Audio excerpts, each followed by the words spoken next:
Wonderful to be here. Thank you for the grand introduction, Andy. I'm going to be talking to you a little bit about two ideas we've been studying. One's called mental availability, one's called physical availability. I'm actually really just going to talk to you about mental availability. So, one idea that we've been studying, and it's important to how brands grow and how you should think about growing your brand. So, the core idea here is something that I don't think many marketers realize, especially marketers that think they have strong brand awareness. But every brand, no matter how big or how small, has a brand awareness problem. Even Harvard has a brand awareness problem. Even Google has a brand awareness problem. And I'll talk to you a little bit about why I believe that to be true. And I'm going to do it with a company called Salesforce. I bet almost all of you have heard of Salesforce. They've got the iconic logo inside the cloud. They were actually the first company to really market cloud as a solution.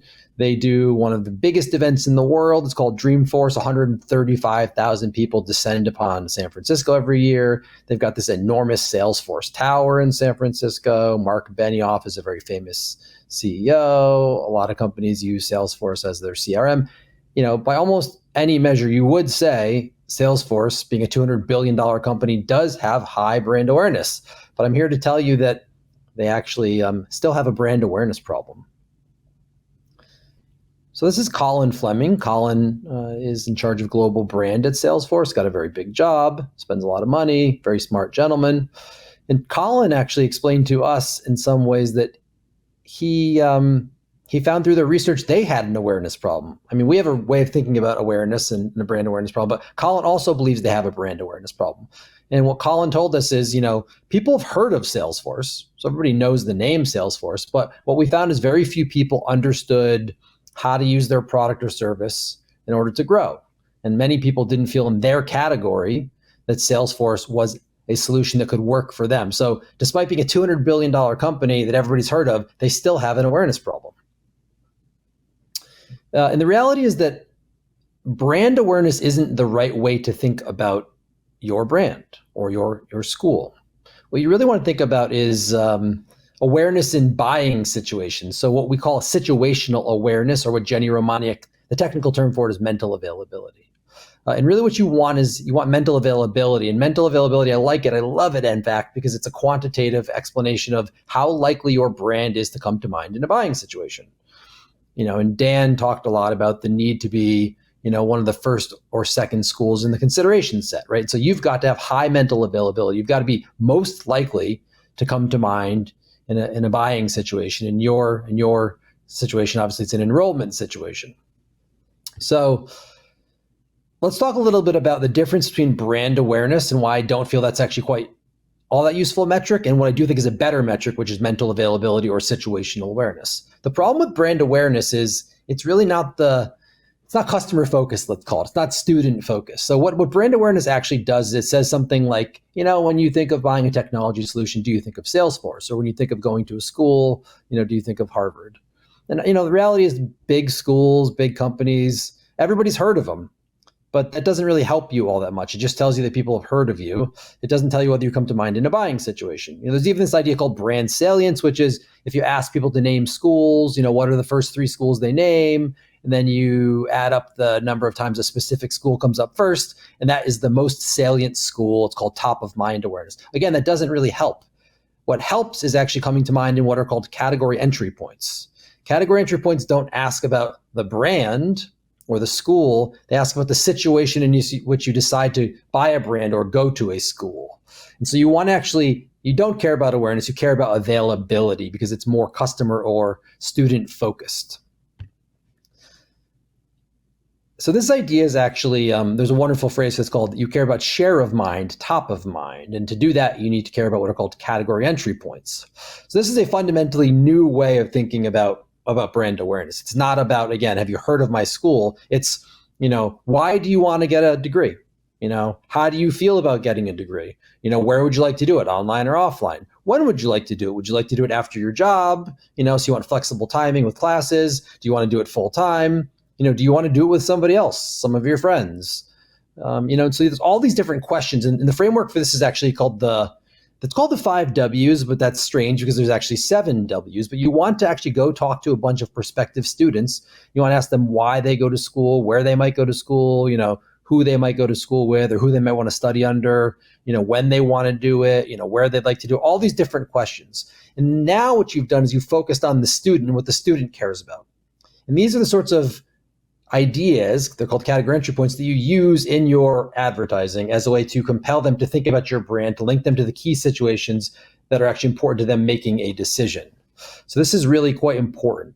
Brand awareness isn't important. Situational awareness is important. And these are the sorts of things that get people to consider your brand more than other brands, or your school more than other schools. It's good to give an example for how this works. So I'm going to come back to Salesforce. There are other examples as well, but Salesforce, I think, is a really crisp example for how mental availability can work. As a reminder, Salesforce realized people didn't know how to use their product or service to be successful. So they did something which is just to explain what they do. We help you essentially get closer to your customer. That's what we do. That's what a CRM does. They also start to explain for different categories where people didn't realize they could use Salesforce. Hey, you can use this in government, to manage the relationships you have with your vendors. Or in manufacturing, you may not realize it, but you've also got customers there, and you should be managing your customer relationships using CRM.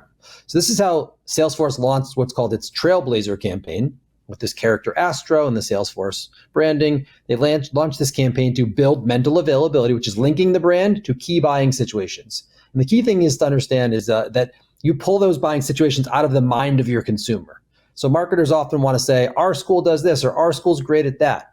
But you actually want to pull those messages out of the mind of the potential student and then just replay those messages back to them. That's a much more customer-focused way of doing messaging and of doing advertising.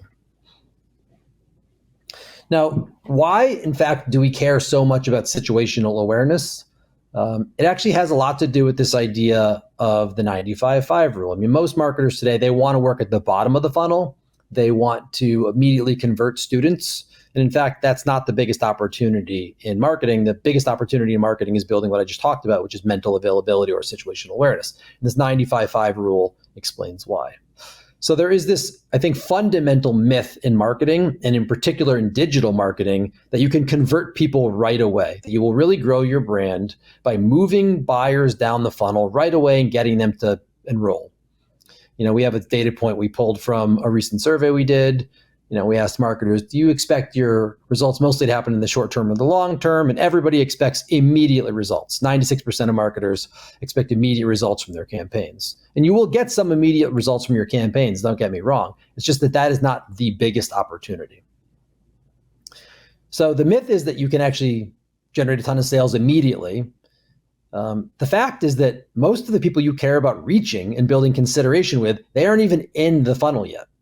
So we have a better way of, I would say, better way of thinking about the funnel, which is it's not top of funnel or bottom of funnel. It's actually in market and out of market. So you flip the funnel, you get people who are in market today to enroll at your school, but most people are not in market to enroll for a degree today. They may not do it for 6 months. They may not do it for 6 years, but you still want to reach them, educate them on your school and what your school is good at, and then build that consideration that's important. Because as we heard, people do not consider many schools. They really just consider the schools they know the best or know the most about. So you've got to start that process early. And that actually requires reaching people who aren't even in your funnel, who will not buy from you. It's a bit counterintuitive. So this idea of the 95-5 rule comes out of academic research into marketing. So there's a bunch of marketers that have looked at how often people are in market to buy a product or service, or how often they're out market, so they're not ready to buy a product or service. And you look at B2B categories or high consideration categories like buying computers. Companies only buy computers for their students once every 4 years, which means they're only in market 25% of the time, which means they're out market 75% of the time. Similarly, companies don't change their bank that often, right? They only change their bank one out of every 5 years. So they're in market 20% of the time, but they're out market 80% of the time. When people buy cars, and buying a car, I would argue, is a little bit like going to school. It's a big purchase, a considered purchase. All of these are. People are not buying a car every year. They're buying a car once out of every 10 years. So 90% of consumers are out market in any given period. Only 10% are in market. So the key point here is that most people are not going to buy your product or service today. They still represent, though, the biggest financial opportunity for you. They'll buy from you in the future, and you need future customers or future students who pay you future sales and future cash flows, right? So most people are not going to buy from you today. Doesn't mean you shouldn't reach them.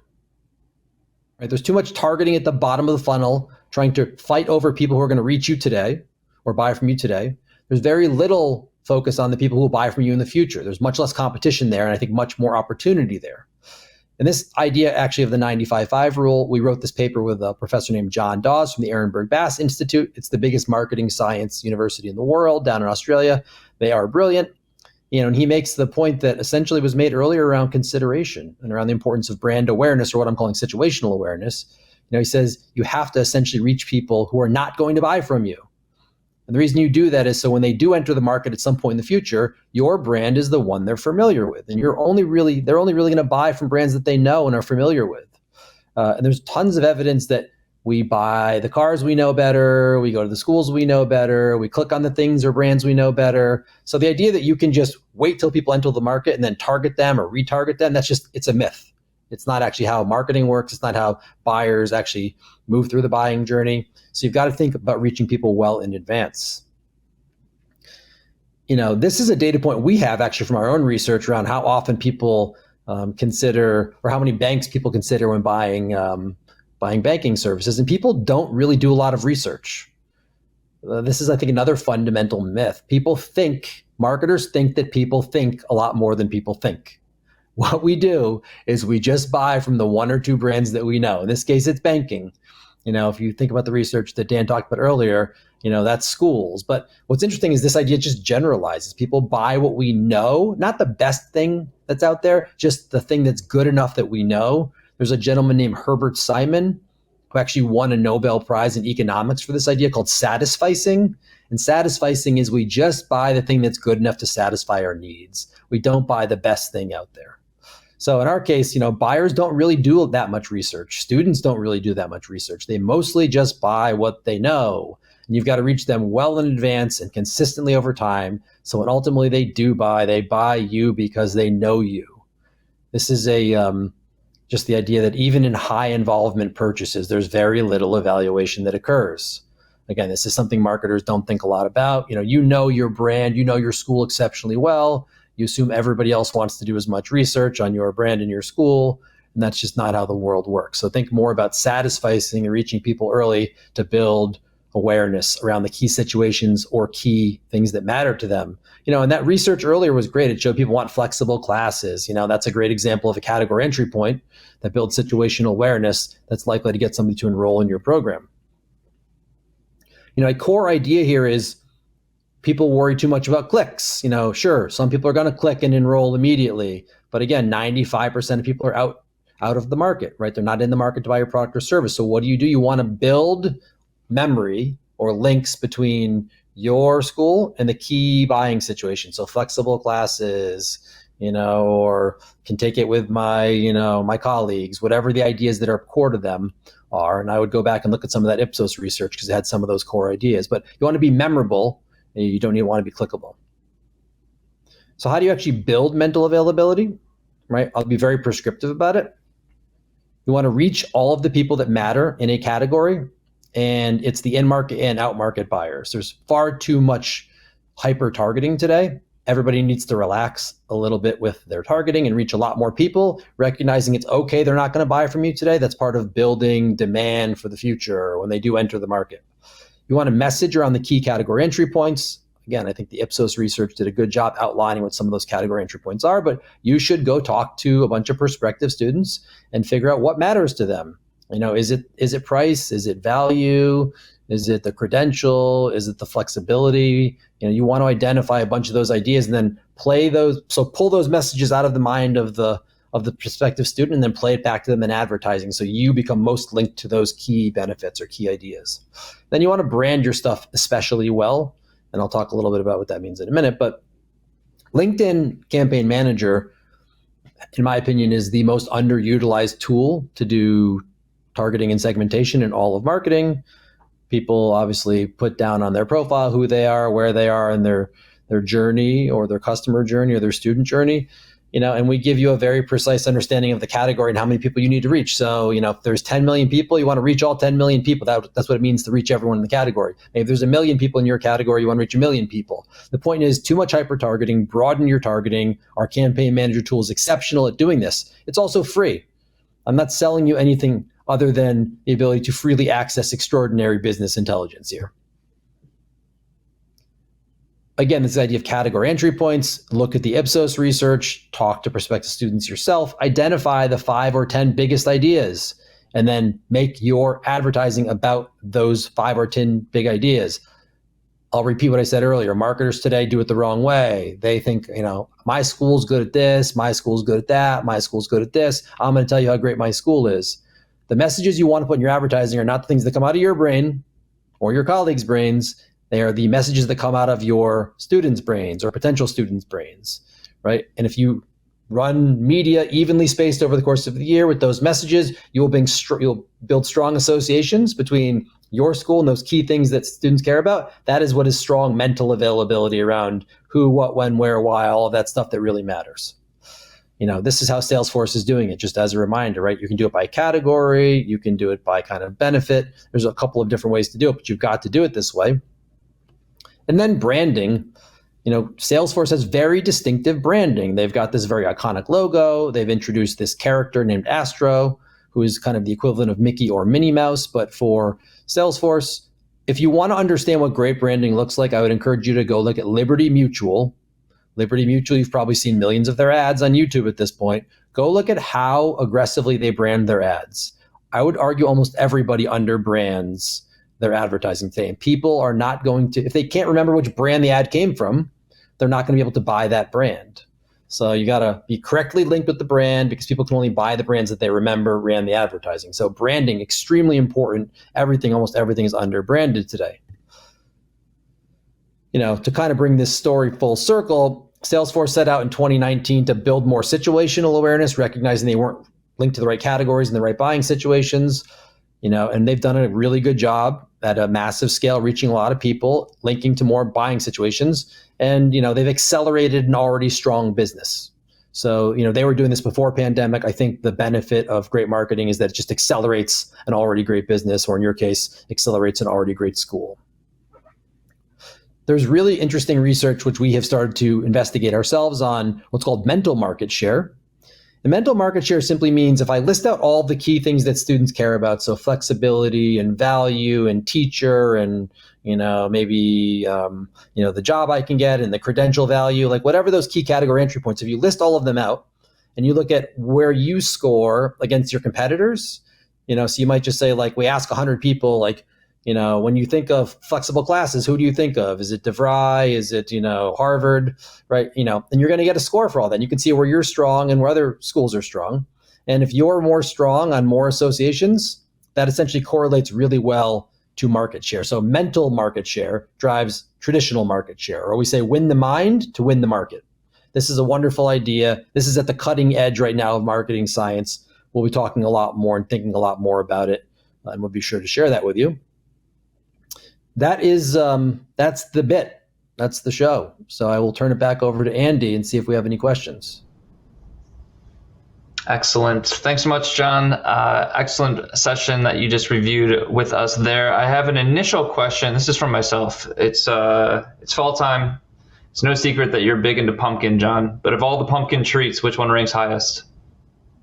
You got to do pumpkin bread. I mean, pumpkin bread is absolutely exceptional. I make my own pumpkin bread, but there's nothing better than pumpkin bread. Wow. Makes his own pumpkin bread. All right. That is good to know. We did get several questions in the feed and that were submitted before the show, John. So I'm going to go through a couple of them here. First one is, which brands or categories of advertising do the best job of building mental availability? Yeah, the best in the world is car insurance. It's probably the most boring product in the world, but it's the most exciting advertising in the world. If you go look at Geico with the Gecko, or Flow and Progressive, or Mayhem and Allstate, they've got these incredible characters that are funny and memorable and likable. And, being memorable is the primary job to being bought. So it's important to understand that, especially when you're trying to market to the 95% that are out market. And if you want to go look at a very specific example that does a good job of bringing in character, bringing in branding, bringing in situation, because again, it's about situational awareness, I would say go study Liberty Mutual. Liberty Mutual essentially re-architected their brand and their advertising over the last couple of years, and they've got Limu, Emu, and Doug. You've probably seen a million of those, but I think they do a better job of what I would call the more is more strategy. It's always set to an amazing situation, and in every given scene, there's multiple versions of their branding available, whether it be the Lady Liberty logo, or Limu, or Doug, or the yellow and the blue, or the car, but they do an exceptional job with it. I also just love that they even got you to sing, so that's definitely a win in my book. We have another question here, John. We have a question here from Zeal, who put this in the chat. So I believe this is probably in relation to your remarks about the length of time. So you mentioned like 4-year considerations, 5 years for certain aspects, noting that school can be a long-term consideration. How do you deliver on ROI expectations that are shorter term? So thinking even annually. Yeah, I wouldn't say that people have a problem today with the shorter term metrics. People understand for the most part what to measure at the bottom of the funnel. The problem is that people only measure the bottom of the funnel and then as a result only invest in the bottom of the funnel. The idea is that I would say we should start caring more about are at the top of the funnel. And those are more what I would call memory metrics. So you've got your memory metrics and maybe you've got your click metrics. And people have click metrics today, they don't have the memory metrics. The things that are really going to matter there are reach against the category, how kind of regularly you're reaching people against the category. So you want to be reaching people probably like once a week, for an entire year. So it's reach, it's regularity of reach. And then there are more, I would argue sophisticated metrics. If you think about that mental market share thing, I actually want to measure on very specific. You want to measure brand awareness, but not for have you heard of my brand? It's brand awareness in the sense when you think of flexible classes, do you think of my brand? When you think of high quality classes, do you think of my brand? When you think of getting a great job, do you think of my brand? So those are the sorts of things that I would encourage people to measure more at the top of the funnel. It's some of the memory stuff around reach, and then it's more around those situational awareness metrics.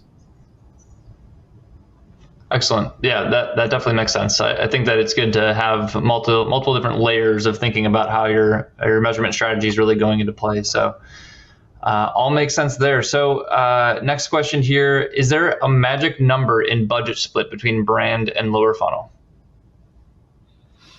There is not a magic number, but there is I think very good guidance here. So there is something like, there's this piece of research from Binet and Field. They are marketing effectiveness researchers in the UK. They're very smart. They've become famous within the small niche of marketing called marketing effectiveness rather than the 60-40 rule, which says spend 60% of your budget on brand and 40% of your budget on leads or enrollments.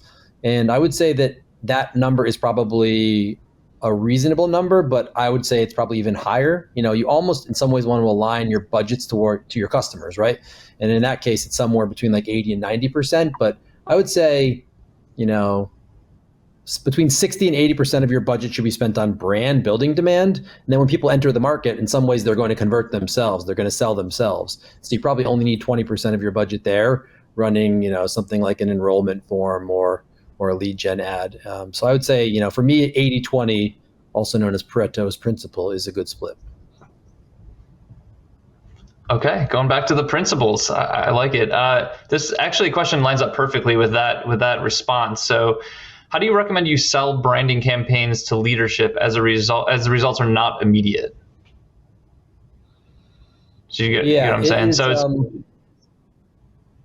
yeah, I do. There's a way to think about this very financially. And the financial way to think about this is any company's stock price, 20% of its stock price is based on cash flows that they will generate or sales they will generate in years 1 and 2. The remaining 80% of a company's stock price is based on cash flows they will generate in years 3 through 10 or 3 through 15. So the market actually, when valuing companies, takes a very long-term view, which aligns very nicely with our 95-5 rule and focusing on out-of-market buyers, people who won't buy from you today. And the memory metrics, by the way, to track that. So I would say in general, that's what you want to do is you want to go and talk to your finance team, talk to them about the idea that, companies, and I would imagine schools, mostly care about bigger cash flows over time. And you think, architecting a strategy that's a little bit more about future demand and a little bit less about current demand, that's the right balance to generate immediate results, of course, but strong results over time and increasingly stronger results over time. So I would say that is a financial argument you would make. You'd go have that conversation first with your finance team, and then you ought to be able to get, I think, bigger budgets to invest in brand advertising to reach future buyers. Great. Yeah, I love the comparison to the market. I think you've made some really good comparisons to that in the past, and it definitely rings true with more of the financial side of business. So all makes sense. Last one I have for you, John. What do you think about testimonial advertising? So in the education world, that would mostly look like alumni talking about their experience at school and enticing prospective students to go to their school. I think two things about that. One, there's an idea I just learned called the picture superiority effect. And the picture superiority effect says it basically says what everybody knows. A picture is worth 1,000 words, but the evidence on this is that you're more likely to remember an image than text if you measure like 3 or 7 days later. So use visuals, and in particular, the best visuals are visuals with faces. So both from a pure marketing perspective, I would say use testimonials with somebody's picture. But I would say from the testimonial side, what's nice about that is you're doing what I talked about earlier. You're pulling out from the student the category entry point, the reason they wanted to go to your school and the value they got from it. And so it's good marketing practice, and I would say it's good psychology practice to pair together somebody with the thing you're trying to build mental availability around, which is what the category entry point you help to deliver on or you help to satisfy. So I'd say testimonials are actually a very good idea and a very powerful way to do what I'm talking about. And just in general, more broadly, people are tribal. People are social animals. We love social proof. We love seeing other people like us that did what we might do and their future payoff was high. That's a very inspirational, motivational message. So I think the marketing and the psychology here says testimonial advertising ought to be quite good.